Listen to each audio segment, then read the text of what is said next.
Hello students, good morning to all of you. So I'm going to solve NCERT example problems for class 9th chapter motion. So in this lecture I will discuss from problem number 16 to problem number 20 there.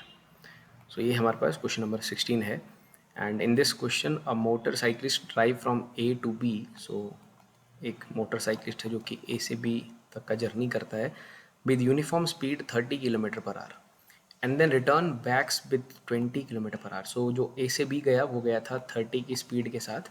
सो और जो वापस आया था वो आया है वो उसी सेम जर्नी लाइक ए से बी गया है फिर बी से ए वापस आता है 20 की स्पीड के साथ. तो हमें इसका जो है वो एवरेज स्पीड पूछा जा रहा है. फ्रेंड्स यहाँ पर जो एवरेज स्पीड का फॉर्मूला रहेगा वो रहेगा 2v1v2 upon v1 plus v2. ये फॉर्मूला आप डायरेक्टली इस्तेमाल कर सकते हो इस तरह की प्रॉब्लम पे जहाँ पर कि जो आपका जर्नी है वो भले ही आपने डिफरेंट स्पीड के साथ किया लेकिन जो जर्नी जाने का है और जो रिटर्न जर्नी है वो जो पार्ट्स में जर्नी हुआ है वो दोनों पार्ट्स का जो डिस्टेंस है अगर सेम हो तो आप एवरेज स्पीड निकालने के लिए 2v1v2 upon v1 plus v2 का इस्तेमाल कर सकते हो. सो यहाँ पर हमें वैल्यू सब्स्टिट्यूट करना है. We can easily get our answer. So it is simply 30 plus 50 means 30 plus 20 means 50. So we will solve that 60 and to 120 divided by 5. So it is 5 to the 20 and 5 4. So it is basically 24 kilometre per hour. So ये जो है 24 kilometre our per hour जो है वो उस motorcyclist का average speed का value है. 24 kilometre per our is the answer. ये आप तब लगाएंगे जब आपका जो जर्नी है वो इक्वल पार्ट्स में आपने करके रखा है भले डिफरेंट स्पीड से किया है. So this is the formula use to calculate average speed there. Now let's come to question number 17 there. Question number 17 में हमें एक वेलोसिटी टाइम ग्राफ दे के रखा है और ये एक साइक्लिस्ट के मोशन को शो कर रहा है. सबसे पहला सवाल है फाइंड इट्स एसेलेरेशन. तो आप देख रहे हैं यहाँ पर बेसिकली ये जो ग्राफ है बेसिकली यहाँ पर वेलोसिटी कांस्टेंट है. ये वीटी ग्राफ है. वेलोसिटी मीटर पर सेकंड में लिया है, टाइम सेकंड्स में लिया है. सो जो वेलोसिटी है वो चेंज नहीं कर रहा है. It is simply 20. Time is changing with time. It is simply 20.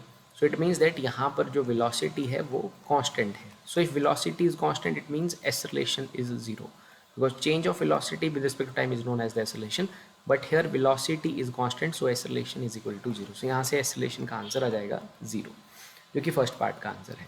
Now second part में हमें इस साइक्लिस्ट का वेलोसिटी पूछा जा रहा है. ग्राफ से क्लियर पता चल रहा है वेलोसिटी कांस्टेंट है यानी कि 20 है. तो सेकंड पार्ट का आंसर है 20 मीटर पर सेकेंड. सो ये इस क्वेश्चन में वेलोसिटी का आंसर है. Now come to the third part of the question. The distance covered by the cyclist in 15 seconds. 15 second में उसने कितना कवर करके रखा है डिस्टेंस ये हमसे पूछा जा रहा है. वैसे ये जर्नी जो है 25 सेकेंड्स तक का दे के रखा है. अब 25 सेकेंड्स आपका वेलोसिटी साइक्लिस्ट का वेलोसिटी कांस्टेंट है. तो 15 सेकेंड्स तक का जो डिस्टेंस कवरेज है वो हमसे पूछा जा रहा है. हम सिंपली स्टूडेंट्स वीटी ग्राफ के एरिया को निकाल के वीटी ग्राफ का एरिया जो है डायरेक्टली हमें डिस्टेंस कवर करके बता देगा या डिस्प्लेसमेंट हमें बता देगा साइक्लिस्ट ने कितना किया हुआ है. तो यहाँ पर इस ग्राफ का हम एरिया निकाल देंगे वीटी ग्राफ, लेकिन हमें सिर्फ 15 सेकंड तक 15 सेकंड तक निकालना है. तो इस ग्राफ का एरिया जो है वो सिंपली होगा velocity into time. Means velocity का वैल्यू है 20 और टाइम हमें 15 तक कहा है तो हम 15 लेंगे. So it is 20 multiplied by 15. So it is like 300. So 300 meter जो है वो उसने कवर किया है साइक्लिस्ट ने इन 15 second. So this is the answer for third part of this 17th problem. Now let's come to the 18th problem there. 18th problem में हमें velocity versus time graph बनाना है. Draw velocity time graph of a stone thrown vertically upwards and then coming downwards after attaining the maximum height. Students, maximum height means यहाँ पर जब आप एक पत्थर को ऊपर फेंकते हैं vertically upward आपने थ्रो किया है तो आपको उसका VT ग्राफ बनाना है. और फिर जब वो मैक्सिमम हाइट पे पहुँचेगा यानी कि जब वो टॉप पे पहुँचेगा जहाँ उसका वेलोसिटी 0 होगा वो नीचे वापस आएगा. तो यहाँ पर जो एक्सेलरेशन रहेगा वो कांस्टेंट रहेगा स्टोन के लिए. That is g is the acceleration there means 9.8 meter per second square. आप एक पत्थर को ऊपर फेंक रहे हो फिर ऊपर से नीचे वो आएगा तो उस सिचुएशन का वीटी ग्राफ आपको ड्रॉ करना है. तो स्टूडेंट्स यहाँ पर एक्सेलरेशन जो है वो कांस्टेंट है, जी कांस्टेंट है. तो जो वीटी ग्राफ बनेगा वो एक कांस्टेंट स्लोप वाला ग्राफ बनेगा बिकॉज वीटी ग्राफ का जो स्लोप है वो हमें एक्सेलरेशन देता है. तो यहाँ एक्सेलरेशन कांस्टेंट है तो इट मीन्स हमें जो भी वीटी ग्राफ बनाना है उसके स्लोप को कांस्टेंट रखना है. तो जब आप किसी पत्थर को ऊपर फेंकेंगे vertically upward, so you will give some initial velocity, आप उसे कुछ इनिशियल वेलोसिटी दोगे। तो मैं यहाँ पर इस सिचुएशन का वेलोसिटी टाइम ड्रॉ कर रहा हूँ।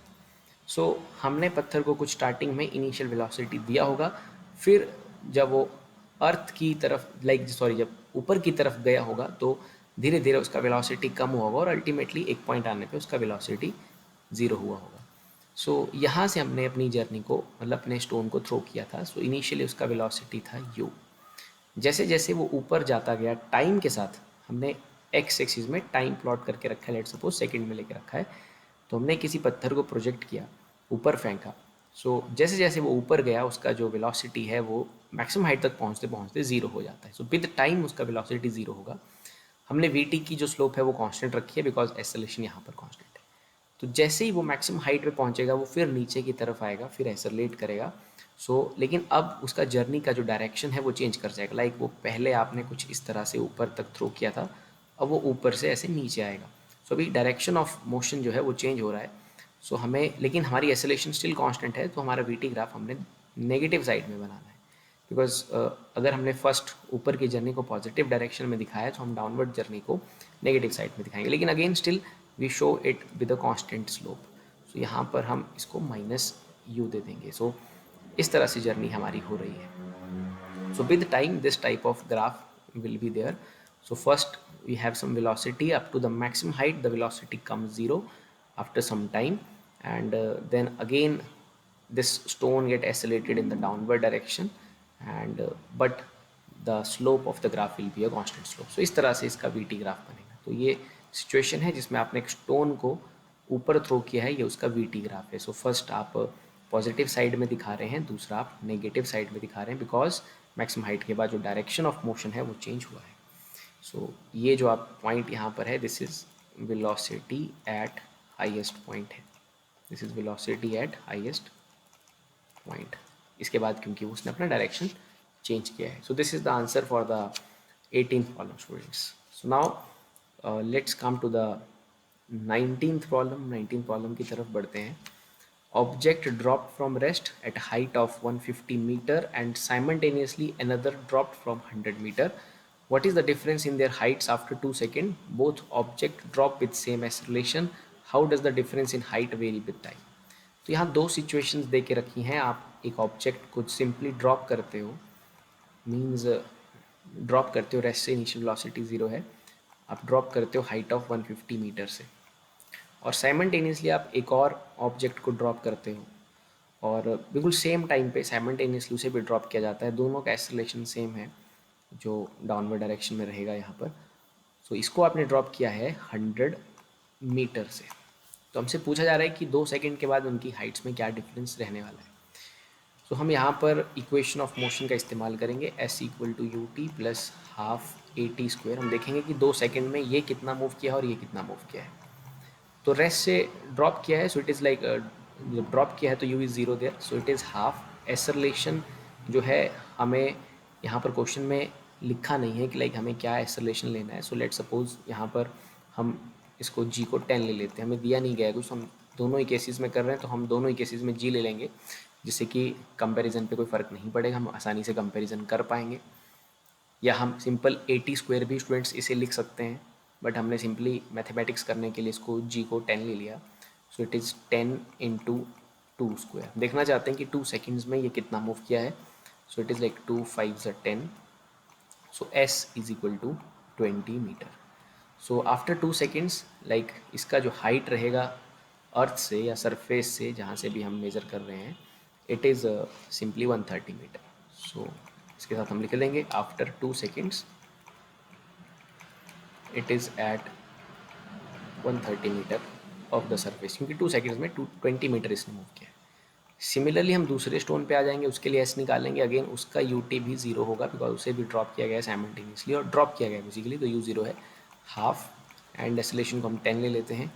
आप ए भी ले सकते हो और 2 का स्क्वायर। उसने जो कवर किया है यहाँ पर it is like 2 5, again it is 20, उसने भी 20 जो है वो मूव करके रखा है। स्टूडेंट्स ये अब अर्थ से जो है आफ्टर 2 सेकेंड्स सिंपली कुछ लेट सपोज 80 मीटर की हाइट पे आ रहा है, बिकॉज इसने 20 मूव किया, ये ऑलरेडी 100 ऊपर था, तो अब 80 मीटर ऊपर रहा है अर्थ से। ये 130 मीटर ऊपर रहा है, लेट्स सपोज इसे हम कुछ 130 मान लेते हैं, और ये 80 ऊपर रहा है। तो इन दोनों के बीच में जो 2 सेकेंड्स के बाद हाइट का जो डिफरेंस है वो है बेसिकली 50 मीटर का।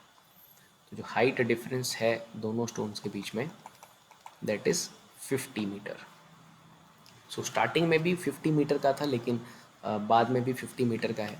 सो यहाँ पर हम देख रहे हैं कि इनके मासेस या किसी और फैक्टर से कोई फ़र्क नहीं पड़ रहा है। दोनों के बीच में जो हाइट है वो टाइम के साथ कांस्टेंट रहेगी, क्योंकि दोनों का एसरलेशन सेम है। अगर दोनों का एसरलेशन डिफरेंट होता तो टाइम के साथ उनकी हाइट्स में डिफरेंस आने थे, लेकिन दोनों सेम एसरलेशन से नीचे जा रहे हैं, तो हाइट के साथ टाइम के साथ उनकी हाइट्स में कोई फ़र्क नहीं पड़ेगा। ये 50 का 50 ही दोनों की हाइट्स में डिफरेंस रहेगा। जो इसका एक पार्ट है, what is the difference in their heights after 2 seconds, उनकी हाइट्स में जो डिफरेंस है उसका answer is friends 50 meter, and their height difference will remain same with time and in their journey. So this is the answer for the 19th problem there. So now let's come to the 20th problem. 20वें problem पर हम चलेंगे अब. So in this problem we have a object starting from rest, means हम सीधे ही u को 0 लिख लेते हैं, and travels 20 meter in first 2 seconds, और दूसरा केस दिया है 160 metre in next 4 seconds. What will be the velocity after the 7 seconds? तो यहाँ इक्वेशन ऑफ मोशन का इस्तेमाल करेंगे। पहले अपनी पहली कंडीशन को यूज़ करेंगे। हमें u का वैल्यू 0 दे के रखा है because it start from rest, और इसने ट्रैवल जो किया है जो है इसका वो है 20 मीटर, और ये किया इसने 2 सेकेंड्स के अंदर। तो फ्रेंड्स इन गिवन वैल्यूज़ का इस्तेमाल करते हुए हम ये बॉडी का जो एक्सेलरेशन है वो फाइंड आउट कर लेंगे। Like we use s equal to u t plus half a t square. S जो है वो 20 है, u जो है वो 0 है, तो इसको 0 ही लिख लेंगे।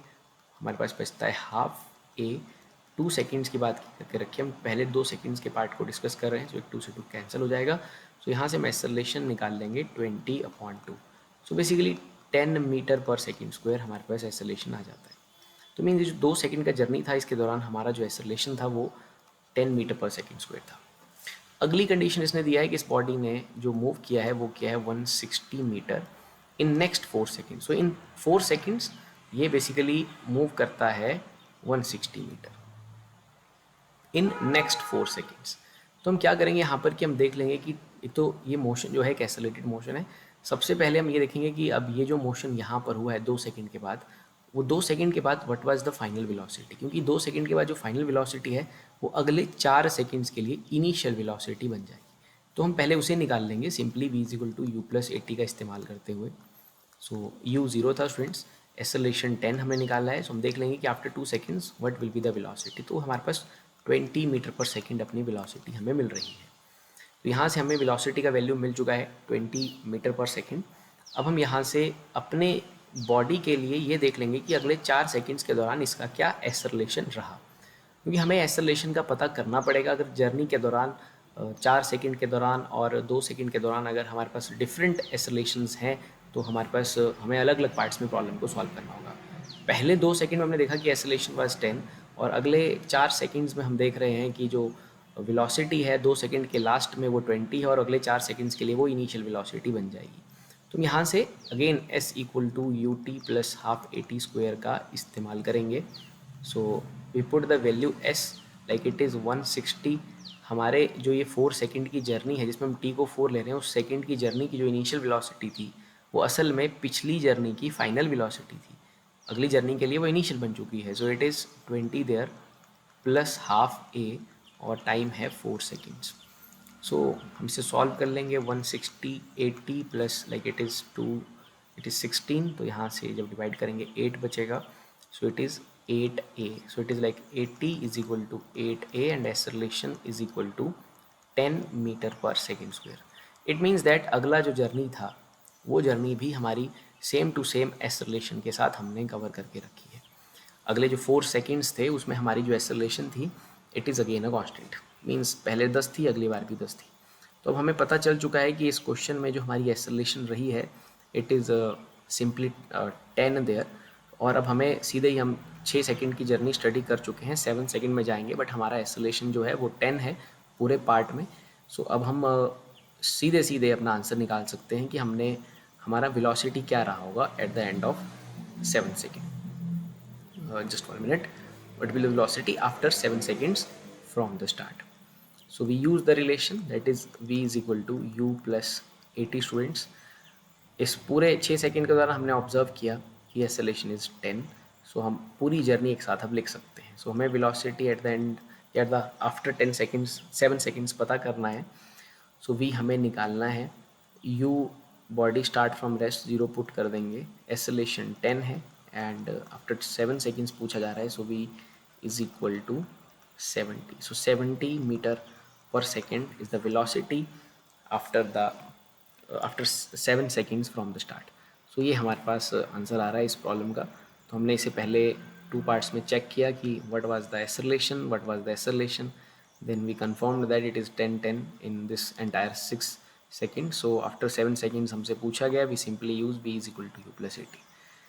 So I just hope आपको ये प्रॉब्लम समझ आया होगा. With that, thank you very much.